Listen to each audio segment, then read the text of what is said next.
Good afternoon and good day wherever you may be joining us from. Welcome to another edition of the Digital Download, the longest running weekly business talk show on LinkedIn Live, now globally syndicated on TuneIn Radio through IBGR, the world's #1 business talk, news, and strategy radio network. Today, we're leveraging public speaking to grow your business. We have a special guest, Lois Creamer, to help us with the discussion. With decades of experience in the speaking industry, her innovative approach to positioning and monetization has made her a trusted partner for leading industry experts. But before we bring Lois on, let's go around and introduce everyone. While we're doing that, why don't you in the audience reach out to a friend, ping them, and have them join us? We strive to make the digital download an interactive experience. Audience participation is highly encouraged. Right. With that, Adam, would you kick us off, please? Hi, everybody. I'm Adam Gray. I'm co-founder of DLA Ignite and speaking at events, something that I have loved in the past and love doing today. But it has a darker side to it as well that perhaps we can explore when we're going through the things with Lois shortly. Well, now I'm intrigued. Well, not that dark, frankly. Okay. Well, welcome. Alex, welcome. Hello. It's great to be back. I feel like great to have you back, Alex. Oh, thank you. Such a warm welcome back. So I'm the bearded sales guy, otherwise known as Alex Abbott, and I've been away for far too long. I'm really looking forward to today's session because if you recall, Adam and Rob, my first appearance on the digital download, 3 years ago? It's almost 3 years, I think. And I was terrified. I don't mind sharing that with you. I was absolutely terrified. And I think I spent the whole hour sitting here waiting patiently for somebody to ask me a question. How'd that go? Yeah, it took a few weeks. Excellent. Welcome. Tim, good to see you. Yes, thank you. Had somebody at the front door. My name's Tim Hughes. I'm the CEO and co-founder of DLA Ignite. Welcome, everybody. Great subject again this week. And I'm famous for writing the book, Social Selling Techniques to Influence Buyers and Changemakers. Excellent. Thank you very much. And myself, I am Rob Durant, founder of Flywheel Results. I work with startups to help them scale, and I am a proud DLA Ignite partner. All right, as I said, this week on the Digital Download, we'll speak with Lois Creamer, a renowned consultant and author. Lois works with speakers, consultants, and subject matter experts, helping them build successful speaking practices and unlock new revenue streams. Lois has helped countless professionals use speaking not just as a platform, but as a pivotal part of their business growth strategy. Let's bring her on. Good morning. Lois, welcome. Good morning. I'm happy to join you.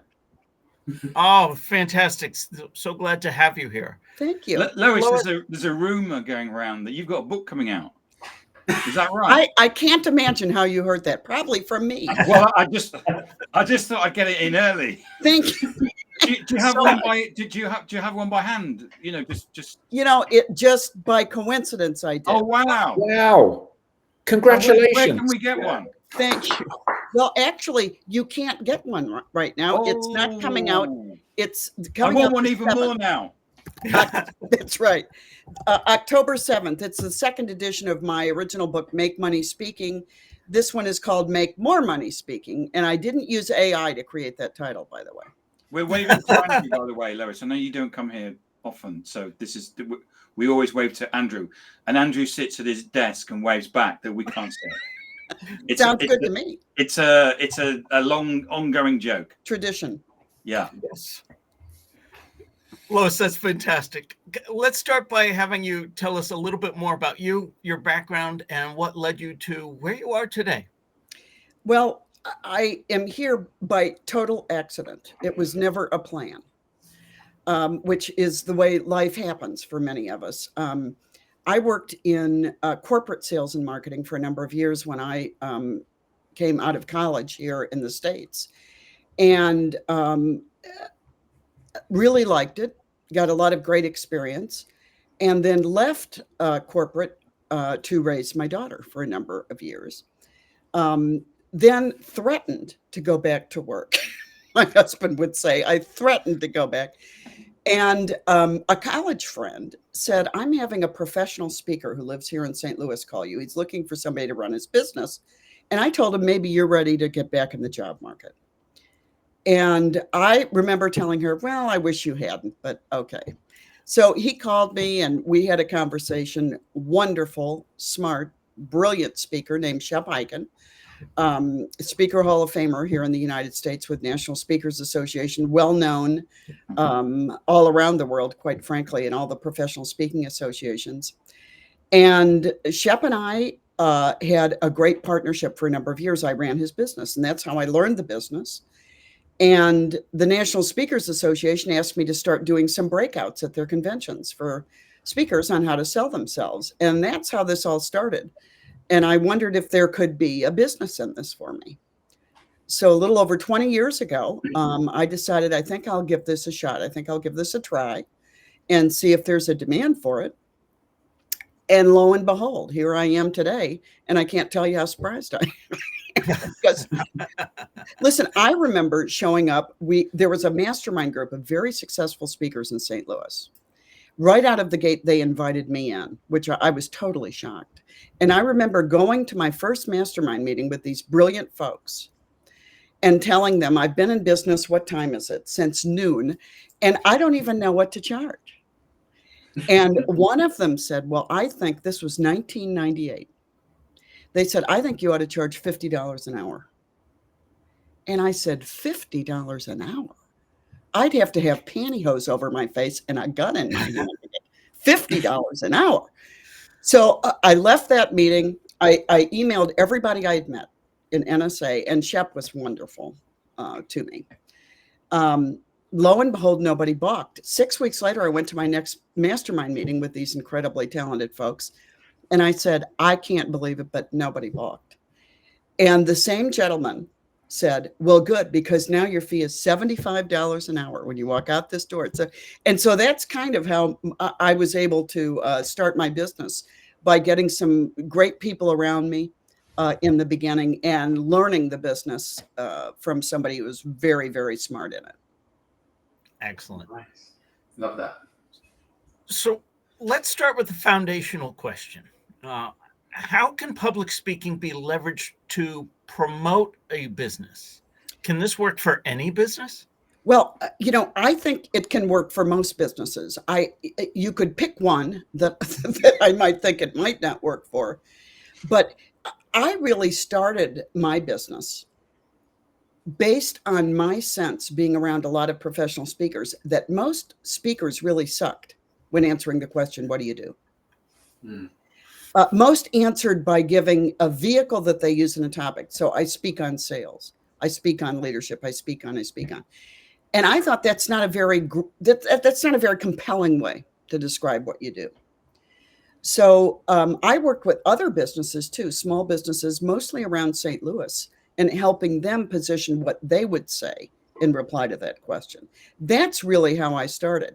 I think for anyone, being able to answer that question, what do you do, is a foundational element of business, whatever business you're in, whatever size business you're in.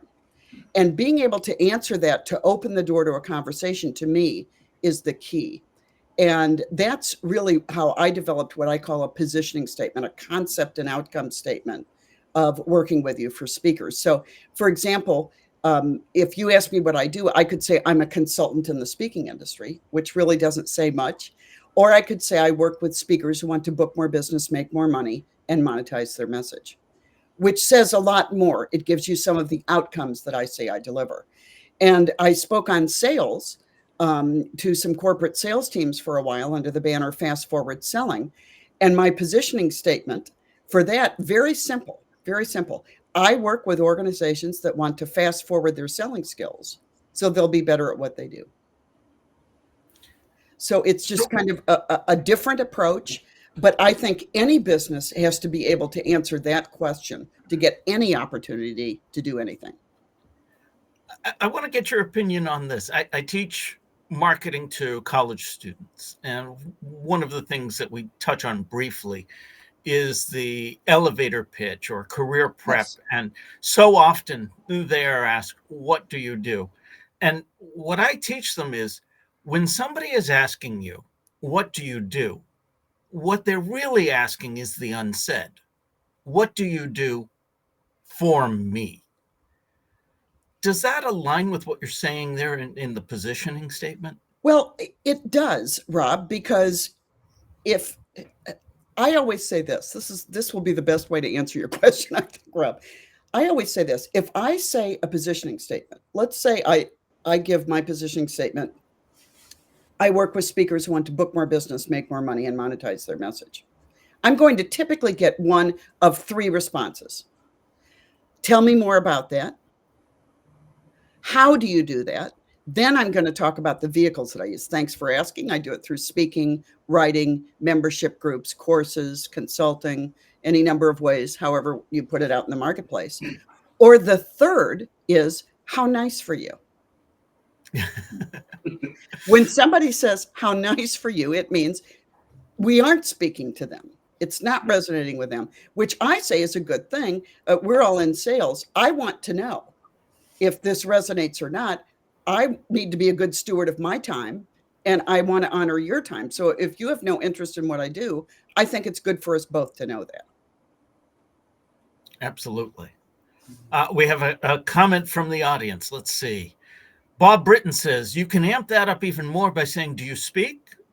If so, I'll help you make X dollars. It immediately makes them makes it about them, thinking about the value they'll find in working with you. Thanks for that, Bob. So, Lois, I think I heard you allude to this. How do you turn a speech into additional revenue streams? You know, I probably shouldn't admit this, but I started turning my speaking into my biggest revenue stream when I was speaking on sales, totally by accident. I should probably say it was a strategic decision on my part. But I worked for a company, did a program for their corporate sales team. And after the program, 4 of their sales managers approached me all together, which I thought was very interesting, asking me some questions about my content.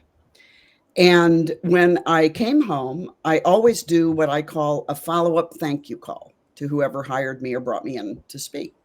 So during my follow-up thank you call with the person who gave me the job, I said, I found it interesting that 4 of your sales managers came up all together wanting to talk to me about my content. And then I found myself saying one of my phrases that pays, do you think it would make sense? I said, do you think it would make sense for me to work with your sales managers to actually apply the ideas, tactics, and techniques I talked about on the platform? Because if you do, we could make that happen and you wouldn't have to fly me out to California. And then he said the thing that just killed me. What would that look like? He said. Well, I had no idea because I had no idea. But of course I didn't say no clue. I said, why don't I put something in an email, a little proposal for you to look at and think about? I'll have it on your desk in the morning. And he said, great. So I quickly flew to my bookshelf and got out Alan Weiss's book on consulting and came up with a 3-part proposal, very simple, 30, 60, 90-day plan. Each level, 3 levels, each one increased in price, wanting to sell the middle one. And I put it in email, sent it to him. The next morning, 10 minutes after he got it, he replied, I want plan B. And I want to tell you, I had a permanent indentation in my head from doing this. Why haven't I been doing this every time I speak to a private business or corporation.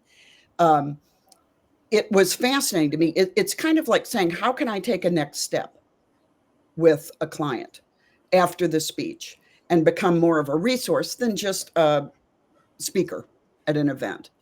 And this was the key. And I call it Aftercare. It's the last chapter in my book. And it's what can I do to enhance, to move on, to take that next step. And it worked well for me when I used to speak on sales. I don't anymore. The only speaking I now do are to groups of professional speakers here in the States and around the world. But it worked really well for me. And I have to tell you, it works very well for my clients. Excellent. Nice. I want to bring up another comment that had come through when we were talking about elevator pitches. Scott Taylor says, in an elevator pitch, people want to hear your story, but not your life story. Good point. Thank you, Scott. So Lois, I'm sorry. Go ahead. Well, sorry, I was just going to ask a question. It sounds like you spend most of your time helping speakers speak more effectively to make more money, as opposed to helping, Joe Blogs become a speaker. Is that did you just sort of end up there because you were so good at what you were doing, or was it conscious?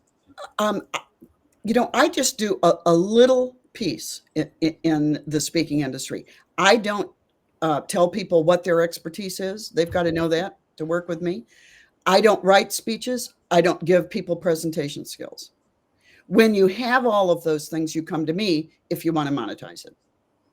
Okay. So people who are early in their careers, who may want to jumpstart a business, can be a great client for me, but they have to have all of those things in a row, because I'm not really the content person for the speech. I want you to have it, and I want it to be proven in some way. I want you to be out there with it. It's received well, and you've got the ability to present it in a compelling way. Then I'm the person you come to when you want to know, how do I get opportunities to get on platforms, and what else can I do with this intellectual property besides speak? Yeah. So you talked about that positioning piece being the key. What are some of the other things then that you teach people? Well, a huge part of I would say the two biggest parts of my business are positioning and selling. How are you positioned? How are you positioning yourself in a powerful, compelling way in front of a buyer who really has an option to work with either you, or there are a lot of other people like you who may be at different fee levels. So how do you make your best case? But sales is the big thing that a lot of speakers don't like to do. And, my message is you can have the greatest message in the world, but it will go unheard if you can't sell it. And I speak to, I've just presented at 2 chapters here in the States for national speakers. I'm going up to the Canadian provinces to speak there. And my message is this is a sales job where you occasionally get to speak. That's what speaking is to me, because if you can't sell it, you're not going to do it. So you've got to be good at sales. And I'm approached all the time by people who say, well, I just want an agent or someone to sell me. I just had this conversation yesterday. And I said to the gentleman I was talking to, so does everyone else. But most of us mere mortals have to learn to sell ourselves. And my advice is to outsource anything and everything in your business except selling. Because the people who hire you to be on the platform want to hear from the source about what you have to say and what your take is on things. Yeah. Lovely.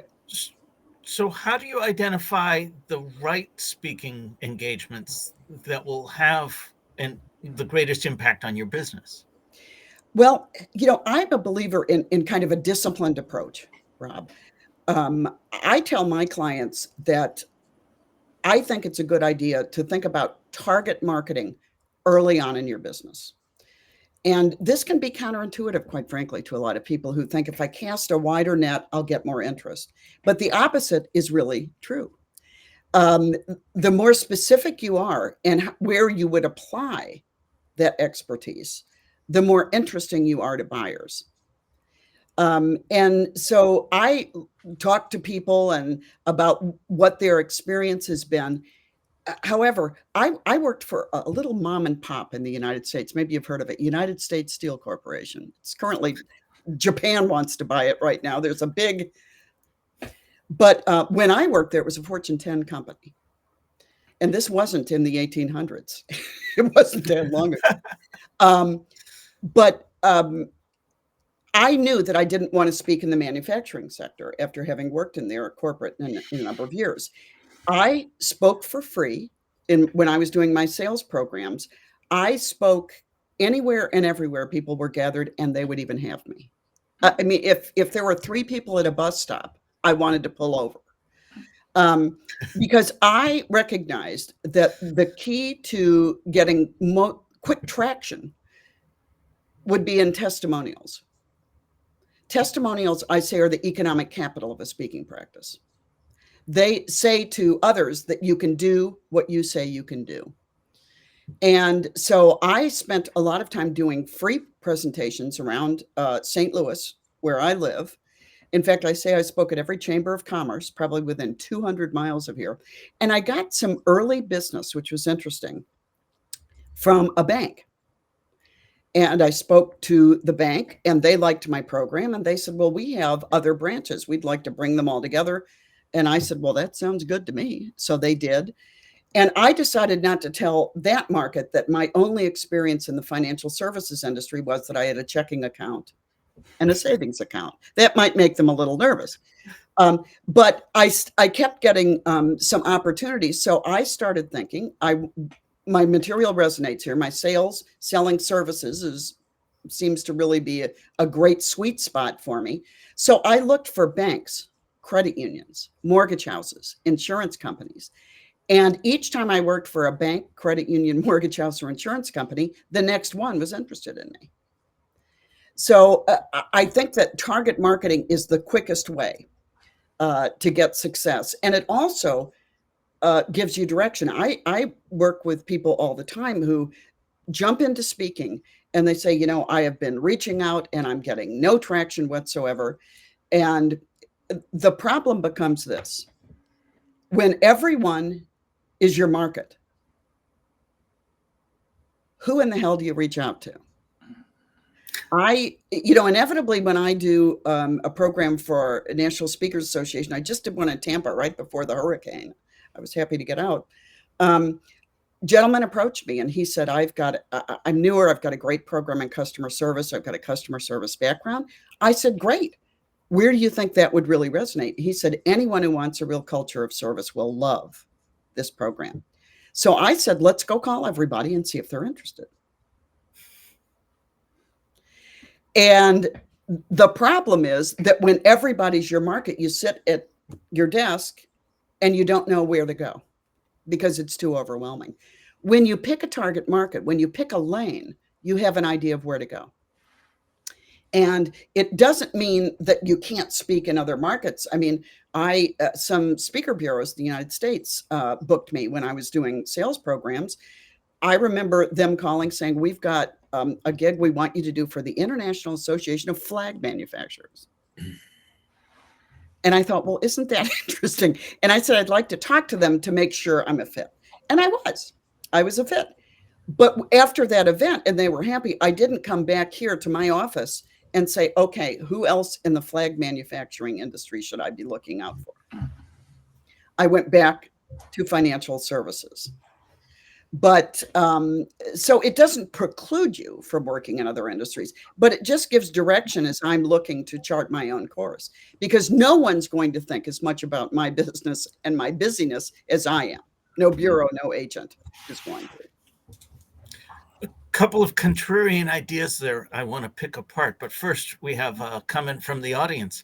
Lori Richardson checking in. She says sales is the big thing. This is a sales job where you occasionally get to speak. So true. Proud to be in sales. Yes. Hey, Lori, thanks for checking in. And let me just say, Lori, it wasn't until I was in my own business for a few years that I realized my entrepreneurial journey which may be more than you want to know, but you're going to hear it anyway, began at age 11 when I started offering to walk dogs in my neighborhood for people who were gone all day and didn't get home till 6. So I said, after school, I'll come and I'll walk your dog. And the youngest of 4, I made more money than any of my siblings. And then it kind of grew into, when you're going on vacation in the summer, you can take your dog to a kennel, or I'll watch it in the home and walk it. And of course, because I'm a dog lover and I felt sorry for the dogs being alone, I was all day, I was going from house to house, spending time with the dog. So really, that's when I started thinking, I wonder if there's a need that I could fill. But really, you can't do anything with your great talent, with your great abilities, if you can't sell it. And if you can't talk about it in a highly promotional way. I realize I'm speaking to the choir here with you, gentlemen. So let's assume that I'm moderately competent in front of an audience, and I'm able to present stuff. So how can I use speaking as a tool to promote what it is that I do if I don't want to be an event speaker as a career, or I don't envisage that as being my future? Because many of the people that tune into the show will run small businesses and would love to have a captive audience. And my comment at the very beginning about the darker side of this is, and Tim and I have seen this many, many times, you go to an event and someone is being paid to speak and they're a brilliant speaker. You go to an event and somebody is speaking for free, well, it becomes a pitch. And that's kind of quite distasteful for the audience in many instances. So how do I, not wanting to pitch to an audience, make use of speaking as a tool to grow? Well, let me just say this. If you're in an audience and someone is pitching to you, it's not the fault of the pitcher. It's the fault of the meeting planner, who did not set up the criteria, the rules of engagement for that program. And there is never a time, ever, never, ever, where I have gone on a platform without understanding very clearly the terms of engagement. And that's my responsibility. That's my responsibility. And it's the meeting planner's responsibility to let me know. But I am very proactive, doing what I call pre-program work. I did a pre-program questionnaire before every event I did. I wanted to know who's in the audience, what would a win look like to you? What's the most important thing you want me to accomplish? What is the audience makeup? I think this, Adam, it is so important. And I will share with you, I got back a pre-program questionnaire. Adam, I was invited to present at the International Association of Ticket Brokers. You won't be surprised, it was in Las Vegas. Okay?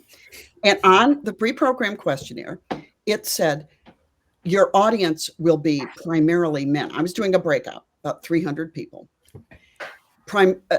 predominantly men.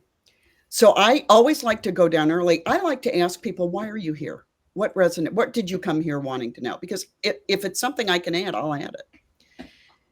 I went down and realized in short time, the room had 298 men, one woman sitting in the front row smiling, and me.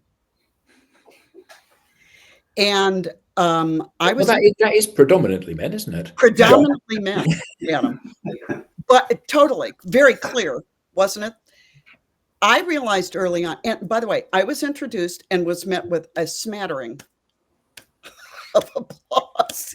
And I was met with a lot of people with their arms crossed. And I knew that I had to say something. There was an elephant in the room. And so I literally was introduced, came out and said, I'll be right with you. And I walked down the platform, and the room was set up classroom style. It had pitchers of water. I took a napkin and dunked it in the water. Wrung it out, went back up on stage and started dabbing my neck and my head. And I said, you gentlemen will have to excuse me. I'm having hot flashes today. And I bet I have enough estrogen coursing through my veins to counteract all the testosterone looking at me right now with their arms. And I want to tell you, we had a great meeting because their arms went down. Everybody started laughing. And it just loosened everybody up. We had a great meeting. So on that, was that a pre-packaged comeback that you'd already thought of, or did you do that on the spur of the moment? No, because I did not think I wasn't going to make a big deal about that it was predominantly men. I mean, I might have said something off the cuff, Adam, during the program, but no, this was not a plan because I had no idea that that's how they defined prominently men.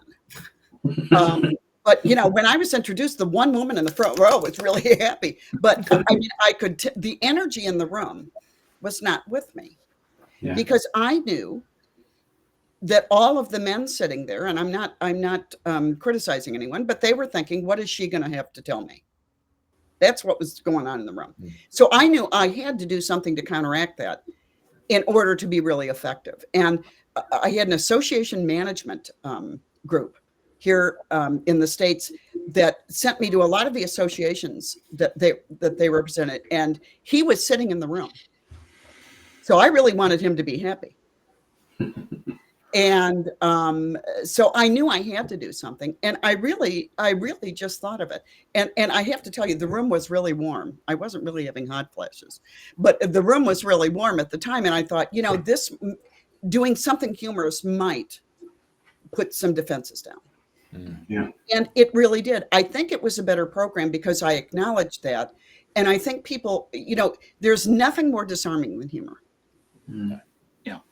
And the effective use of humor worked for me that day because it set me up for a successful event where I could make a difference. And that's what I was hired to do. Nice. Lois, some of the things that you said are counter to what most people starting out in business believe. For example, most people starting out in business want to sell to everyone. And you said everyone is not your audience. You also referenced speaking for free. How can a business effectively measure the ROI from speaking engagements if you're speaking for free? Well, the first part of your question, I'll answer this way.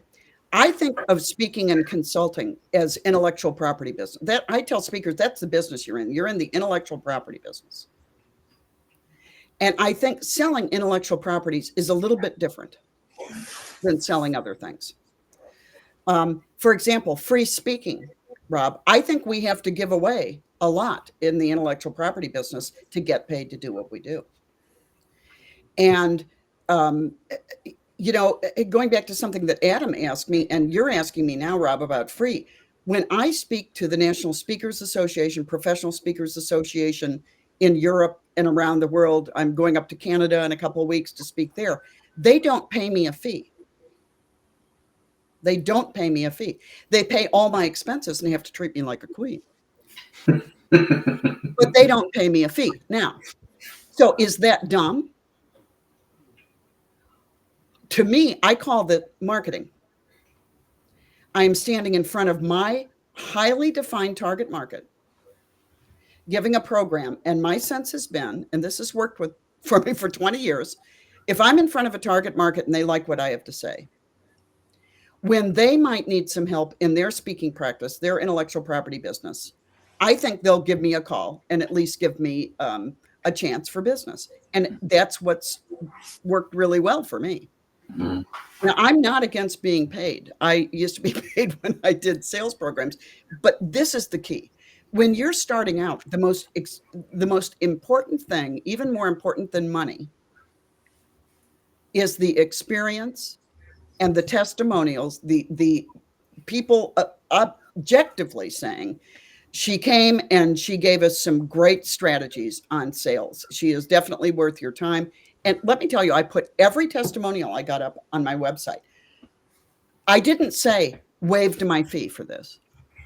I didn't say didn't charge for this. And no one looked at a testimonial on my website and said, were you paid for that? Nobody asked me that. And, I'll also say this, that my clients and I never speak for free. I say there are certain situations where I'm willing to waive my fee. And in fact, when I was doing fast forward selling, I had a frequently asked questions page. First question, do you speak for free? Answer, absolutely.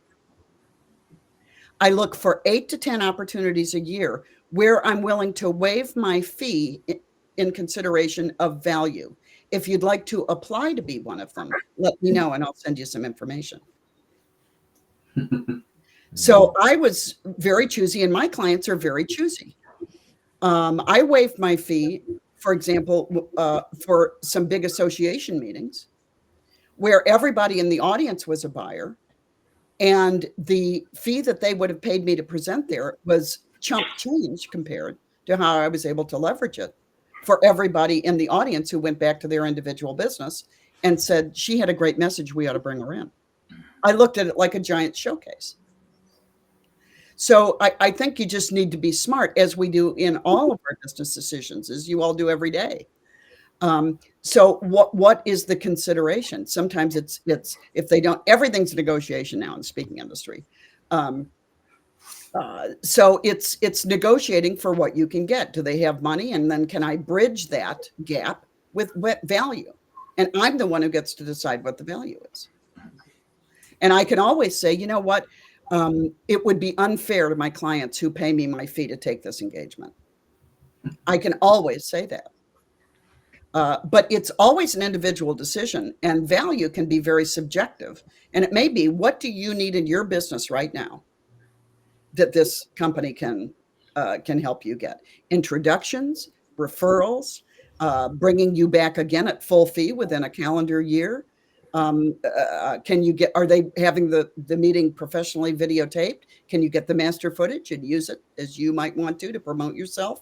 There are a number of strategic things. And I've got, again, I'm going to say I've got a chapter in my book about what do you consider value when you do have to bridge that gap, or when you may be willing to waive your fee for value consideration, to make sure that you are getting what you should be getting as a professional out of the engagement.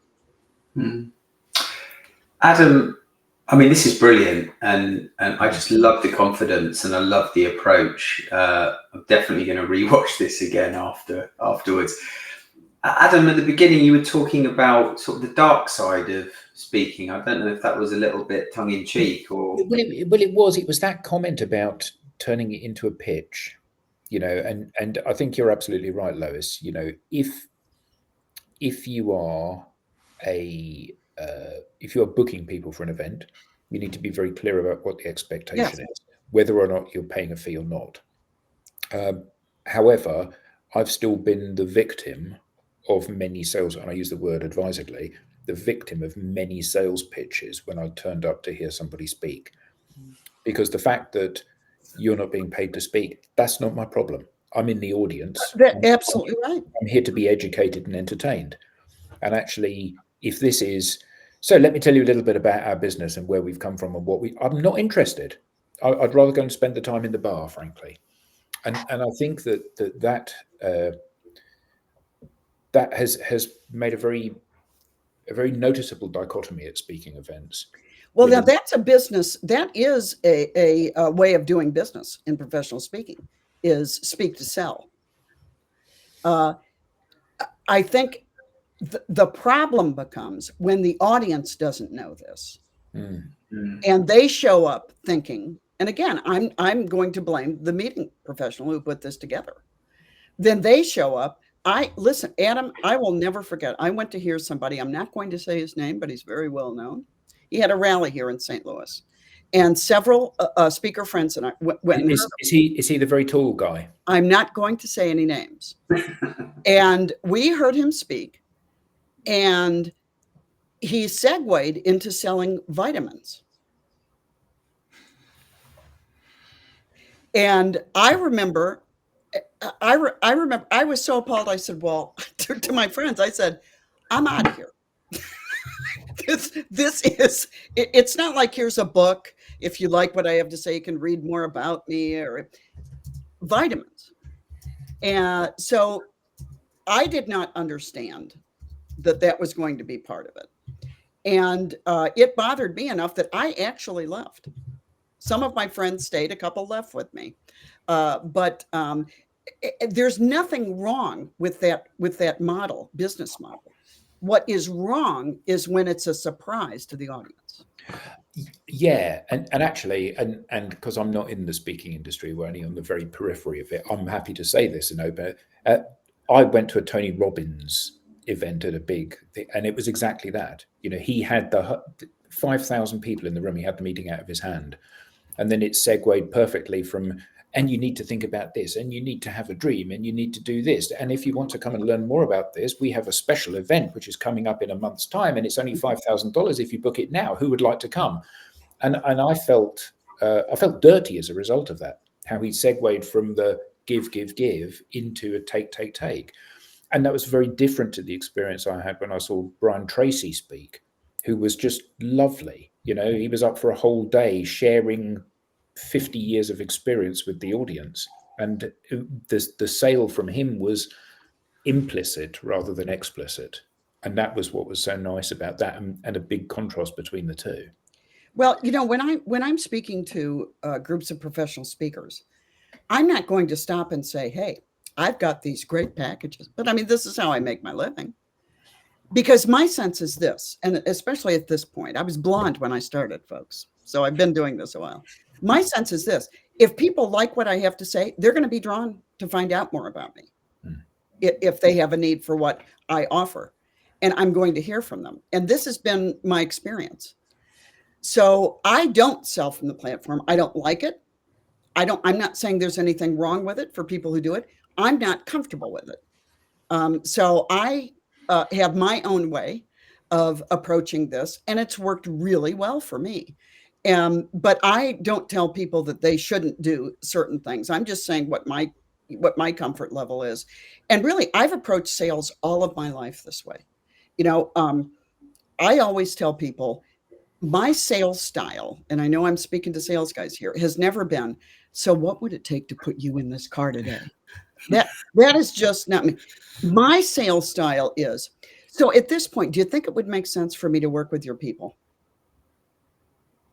on upping their sales game? That's the way I sell. And the reality is, when you're in the intellectual property business, that's the best way to sell.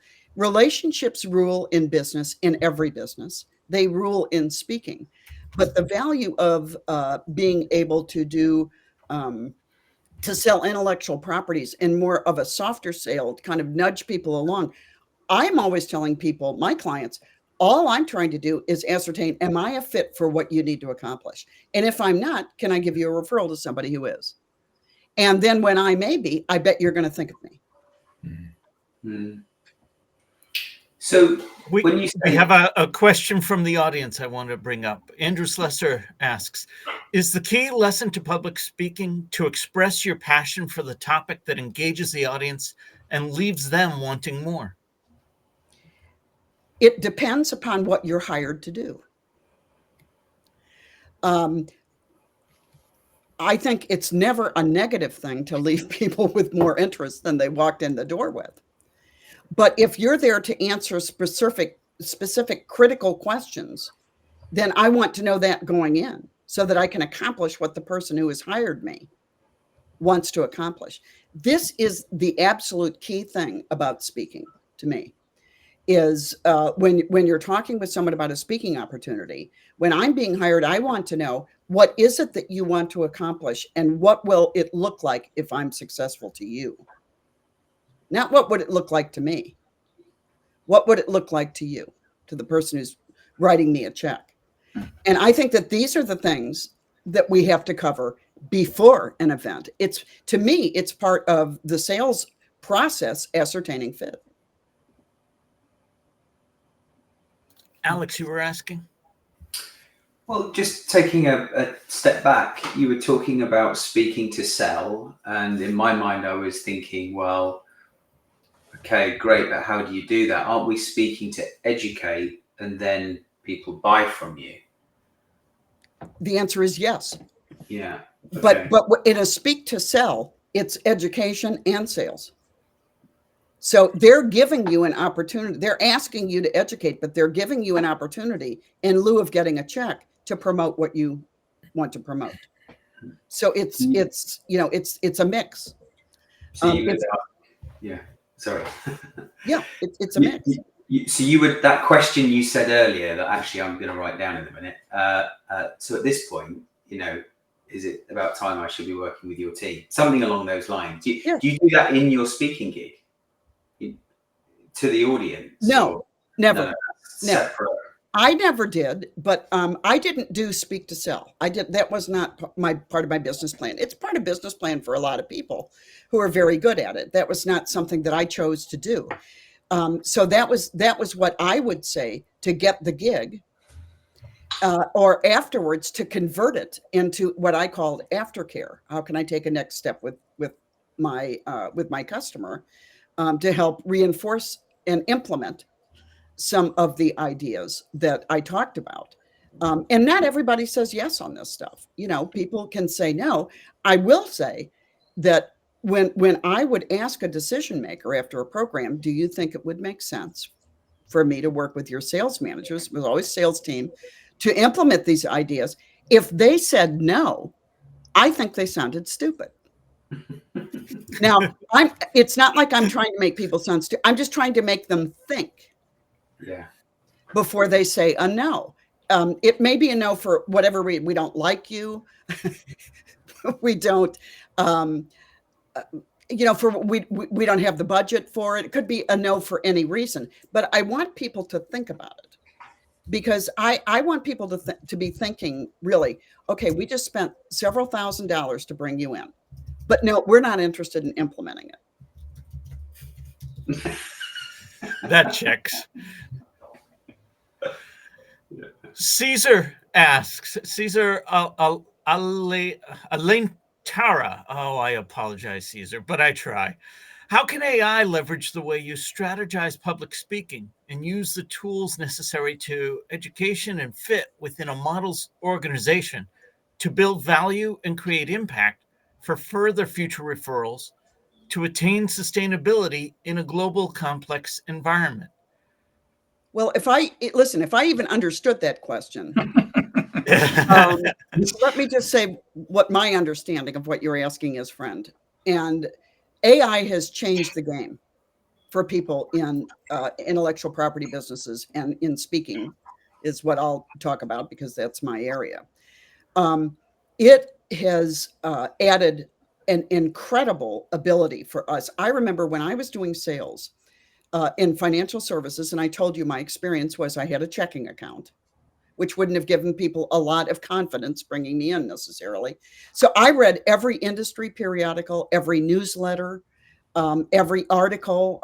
Google would get these for me every morning. I would have these and read them. So I could really be up to date on what was going on in my chosen industry. Now, I can go to ChatGPT and say, what are the top 10 things that keep CEOs and financial service firms up at night? And I can get a clear understanding of some of the challenges in this industry that I might not be familiar with. So AI has really enabled us to do market intelligence much more quickly and effectively. And it's also helped, I think, in content curation. I look at AI as a tool, not as an end result. I think that that's very important for people to realize. But I was just talking with, we have an expert in National Speakers Association in the United States, Terry Brock. He's a CSP, Certified Speaking Professional, Speaker Hall of Famer. And Terry speaks on the future of work in AI. And I remember talking to Terry when I was in Tampa a couple of weeks ago, and he was in the audience. And I remember saying to him, remember I was blonde when I started my business, when the advent of the internet, when people said, well, this is just going to be the ruination of we'll never let this in schools. Schools will never.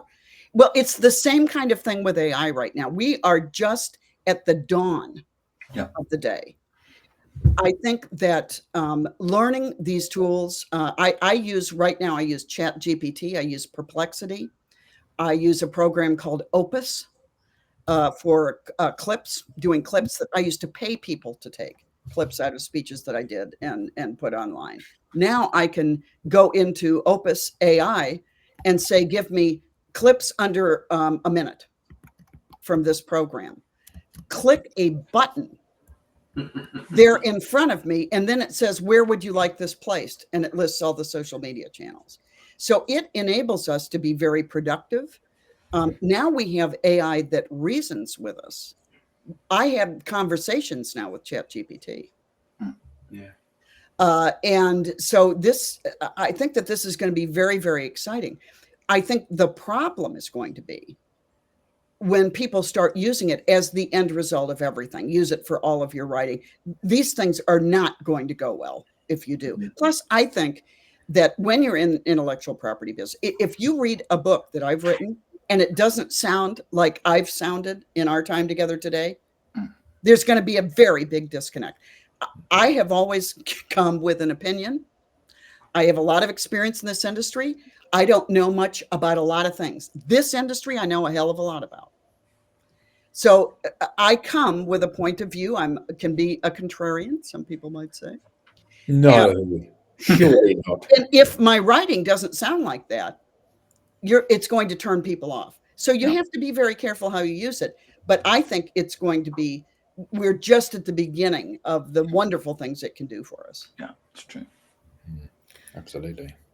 Lois, we're coming to the end of our time, but I wanted to ask, because you've referenced it more than once, can you talk us through the basic frameworks of what you mean by aftercare? Yes. Aftercare is, as I said, how can I take a next step in implementation? When I was brought in to do a sales program, I did anywhere from an hour to a half day, 3 hours, typically in our business. Some people do a whole day. I did up to a half day because that's all I wanted to do. I decided. And so then how much information can I impart? So I'm going to give people strategies. But then if they want a roadmap to get there or help to get there, that's what aftercare is for me. It's how can they implement? So specific implementation steps in my aftercare were having weekly sales meetings with sales managers, doing individual coaching with sales managers, writing some specific articles that were geared just for them.